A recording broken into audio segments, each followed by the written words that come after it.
Allo Ultra 25K is a high-capacity disposable built around simplicity and longevity. At the time of recording, it's priced at $28.99, working out to $1.70 per milliliter.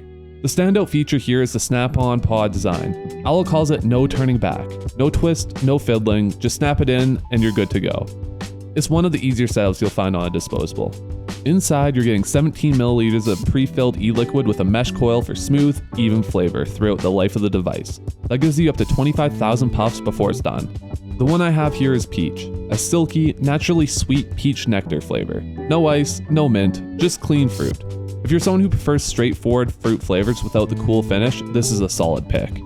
Battery is a 600 mAh rechargeable cell with USB-C charging. It's on the smaller side compared to some other high-capacity disposables, but for 17 milliliters of juice, it keeps up just fine. There's also a built-in indicator for both battery and e-liquid levels, so you always know where you stand. Day to day, there's nothing to learn here. No modes, no adjustable airflow, just draw and vape. If you want something reliable that just works without any extra features to think about, the Allo Ultra 25K keeps it simple.